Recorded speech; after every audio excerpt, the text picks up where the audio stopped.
3, 2, 1. Rek. Sana göster.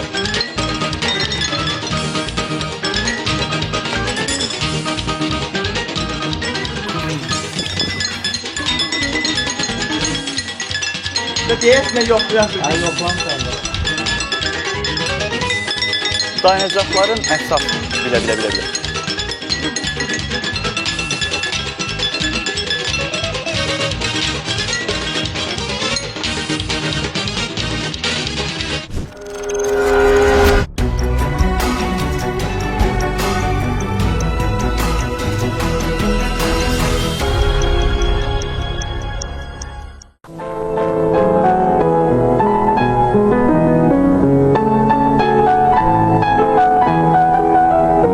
Bakı vağzalındayıq. İstiqamətimiz Novxanı dayanacağındadır. Bu dəfə biz sizə Novxanı dayanacağının tarixindən, əhəmiyyətindən və yenidən qurma işlərindən sonraki vəziyyətindən danışacağıq.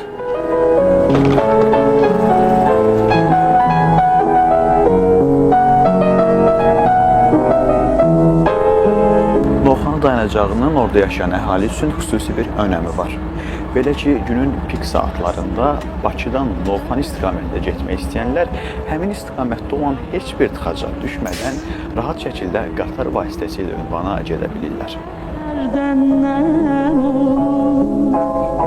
Qatardan həmişə istifadə eləmiş. Əvvəldən danışıram bir 20-25 il bundan qabaq.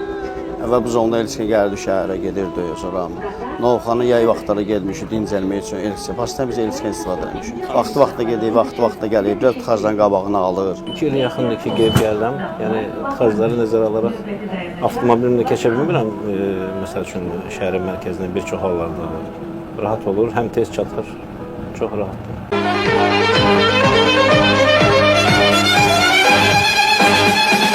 Gəl səhər gəl, gəl yollar üstə səpələsə.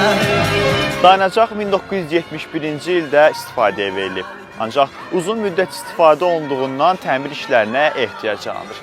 18 mart 2020-ci ildə təmir işlərindən sonra Prezident İlham Əliyevin iştirakı ilə Abşeron dairəvi dəmir yolu xəttinin bir hissəsi olan Pirşağı, Görədil, Novxanı, Sumqayıt xətti yenidən sərnişinlərin ixtiyarına verilir.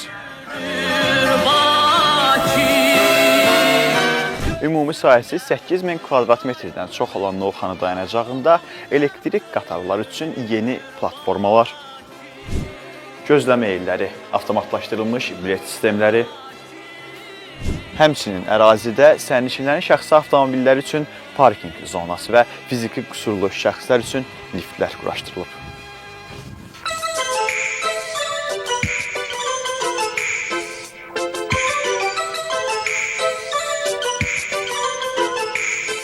Dayanacaqların stansiya və vağzallardan əsas fərqi sadə infrastruktura malik olmasıdır.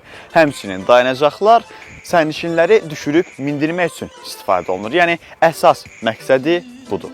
Elə bu gün danışdığımız Novxanı dayanacağı kimi. Gələn dəfə biz sizinlə Görədil dayanacağında görüşəcəyik. Bu günlük bu qədər. Hələlik.